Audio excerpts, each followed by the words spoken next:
बच्चों, hope you and your family will be fit and fine.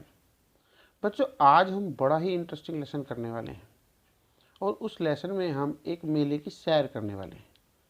मेला यानी कि fair सबको अच्छा लगता है। विभिन्न प्रकार की दुकानें होती हैं, सामान होता है जिनको हम खरीदते हैं। बच्चों, इन मेलों में कई दुकानदार ठग किस्म के भी होते हैं जो भोले भाले लोगों को ठग लेते हैं, उनसे पैसे लूट लेते हैं। तो आज हम जो लेसन करने वाले हैं उसमें भी एक बच्चे को किस प्रकार से बेवकूफ़ बना देता है दुकानदार, वो देखने को मिलेगा। तो बच्चों, शुरू करते हैं आज का lesson, the game of chance. Eid fair used to be held in Rashid's village for days together every year. Rashid के गांव में साल में एक साथ कई दिनों तक ईद का मेला लगता था। Here, tradesmen had a good time to sell their goods. यहाँ व्यापारियों के पास अपना माल बेचने का अच्छा समय था। This time, Rashid went to see the fair with his uncle and a servant. इस बार रशीद अपने चाचा और एक नौकर के साथ मेला देखने गया था। A few friends of his uncle met there and took him with them. उसके चाचा के कुछ दोस्त वहाँ मिले और उसे अपने साथ ले गए। Rashid's uncle left him to look around the fair with the servant.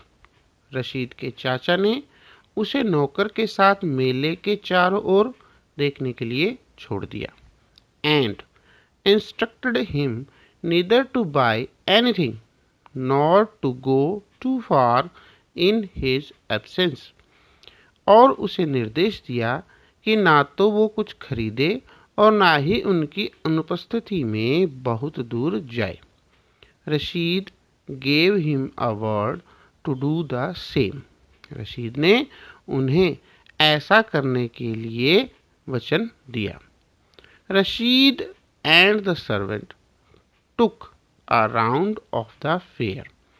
Rashid और नौकर ने मेले का एक चक्कर लगाया and stopped before the lucky shop. और एक लकी शॉप के सामने रुक गए। It was called Lucky as the shopkeeper of the shop was asking everybody to try their luck, just paying 50 पैसा। इसे लकी शॉप इसलिए कहा गया क्योंकि दुकानदार, जो दुकान का मालिक था, हर किसी को सिर्फ 50 पैसे देकर अपनी किस्मत आजमाने के लिए कह रहा था। Rashid noticed an old man won a beautiful clock. Rashid ने देखा कि एक बूढ़ा आदमी एक खूबसूरत घड़ी उसने जीती है। And sold it back to the shopkeeper for ₹15 और उसे वापस दुकानदार को 15 रुपए में बेच भी दी है। Then a small boy got a comb but sold it back in 25 पैसा। और उसके बाद एक छोटे से लड़के ने एक कंघी मिली, लेकिन उसे उसने वापस 25 पैसे में बेच दिया। In other round he won a fountain pen, a wristwatch and a table lamp. और दूसरे राउंड में उसने एक फाउंटेन पेन, एक कलाई घड़ी और एक टेबल लैंप जीता and gave all the things back to the shopkeeper happily. और बड़ी खुशी से वो सारा सामान दुकानदार को वापस दे दिया। Rashid was attracted by all that. Rashid इन सब से बड़ा प्रभावित हुआ। And he also thought of trying his luck और उसने भी अपना भाग्य आजमाने के बारे में सोचा। In every round he received peanuts, means very little in return for what he spent. यानी कि हर राउंड में उसने मूंगफली जीती, जो उन्होंने खर्च की उसके बदले में वह बहुत कम था। In the greed of trying his luck, अपने किस्मत को, अपने भाग्य को आजमाने के लालच में, he lost all his money and became a laughing stock. अपनी किस्मत आजमाने के लालच में उसने अपना सारा पैसा गंवा दिया और हंसी का एक पात्र बन गया। They came back to the place where his uncle left them with a heavy heart. बड़े भारी मन से वे उस स्थान पर वापिस आ गए जहां पर उनके चाचा ने उन्हें छोड़ दिया था। सून अंकल केम एंड भैया टोल्ड एवरीथिंग टू हिम। जल्द ही चाचा वहां पर वापस आ गए और भैया ने उन्हें सब कुछ बता दिया। Seeing that Rashid was upset, चाचा ने रशीद को परेशान देखते हुए, अंकल टोल्ड हिम, चाचा ने उसे बताया, that it was not a matter of good luck और बैड लक। चाचा ने उससे कहा कि यह सौभाग्य की या दुर्भाग्य की बात ही नहीं है। The winners were friends of the shopkeeper, विजेता दुकानदार के दोस्त थे। It was an act of befooling people to attract them towards the game to take money from them। यह लोगों से पैसे लेने के लिए, उन्हें खेल की ओर आकर्षित करने के लिए मूर्ख बनाने का कार्य था। Uncle gave him an umbrella and some other things। चाचा ने उन्हें एक छाता और कुछ और चीजें दी। He also suggested Rashid to forget about all those foolish things। और रशीद को उन सभी मूर्खतापूर्ण बातों को भूल जाने का भी सुझाव दिया। लेसन आपने बड़े मज़े से देखा है और सुना है और समझा है। बच्चों, आपने देखा कि किस प्रकार से रशीद को बेवकूफ़ बना के दुकानदार ने उससे पैसे ऐंठ लिए। बच्चों, हमें बड़ा ध्यान रखना चाहिए। चलो, अब मैं देखता हूँ कि किस प्रकार से आपने इस लेसन को समझा है। मैं कुछ प्रश्न आपके सामने रखता हूँ, सुनाता हूँ, दिखाता हूँ, आपने उनके आंसर्स करने हैं। देखते हैं किसको कितना लेसन ये समझ में आ गया है। तो शुरू करते हैं हम क्वेश्चंस एंड आंसर्स। तो फर्स्ट क्वेश्चन है, why do you think Rashid's uncle asked him not to buy anything in his absence। आपके विचार में रशीद के अंकल ने उनकी अनुपस्थिति में उसे कोई भी चीज खरीदने से क्यों रोका था? Sir ji, Rashid's uncle asked him not to buy anything in his absence lest he should be cheated। शाबाश।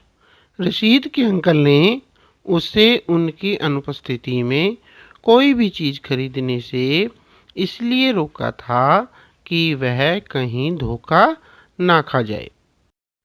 नेक्स्ट है, why was the shop called lucky shop. उस दुकान को लक्की शॉप क्यों कहा जाता था? Sir ji, the shop was called Lucky Shop because people tried their luck to win prizes at that shop। Very good. उस दुकान को लक्की शॉप इसलिए कहा जाता था क्योंकि लोग इनाम जीतने के लिए उस दुकान पर भाग्य आजमाते थे। नेक्स्ट है, an old man von a clock and sold it back to the shopkeeper। How much money did he make? एक बूढ़े आदमी ने एक क्लॉक जीती और उसे वापस दुकानदार को बेच दिया। उसने कितने पैसे कमाए थे? सर मैं बताऊं? यस, ही मेड 15 रुपीज यानी 15 रुपए। Very good. उसने 15 रुपए कमाए। नेक्स्ट है, how many prizes did the boy win? What were they? लड़के ने कितने इनाम जीते और वे क्या थे? जो एक लड़का आया था उसके पास, उसने क्या क्या जीता था? Sir ji, the boy won 4 prizes. They were a comb, a fountain pen, a wrist watch and a table lamp. शाबाश। उस लड़के ने 4 इनाम जीते थे और वे थे एक कंघी, एक फाउंटेन पेन, एक कलाई घड़ी और एक टेबल लैंप। लास्ट क्वेश्चन है, वाई वॉज रशीद अपसेट? यानी कि रशीद परेशान क्यों था? Sir, Rashid was upset because he proved unlucky. He lost all his money. शाबाश। रशीद अपसेट था क्योंकि उसने कोई भी प्राइज नहीं जीता था, वह अभागा सिद्ध हुआ और उसने अपने सारे पैसे हार दिए। बच्चों, आपने क्वेश्चन आंसर बहुत ही अच्छी तरह से, बेहतरीन तरीके से इनके आंसर्स किए हैं। इससे पता चलता है कि आपको ये लेसन अच्छे से समझ में आ गया है। बच्चों, आपको भी इस प्रकार के मेलों में जाते समय बड़ा ध्यान रखना चाहिए और बेवकूफ़ पुलिस नहीं बनना चाहिए, दुकानदारों के झांसे में नहीं आना चाहिए। आपको बड़े ध्यान से, समझदारी से ही हर एक काम करना चाहिए। आपने इस वीडियो को बड़े ध्यान से देखा, समझा। आपको घर से भी इसे ही, इन्हीं क्वेश्चंस और आंसर्स को ही दोबारा अपनी कॉपी में रिपीट करना है, नोटबुक में लिखना है। आपने बड़े ध्यान से इस वीडियो को देखा, उसके लिए आपका बहुत बहुत धन्यवाद।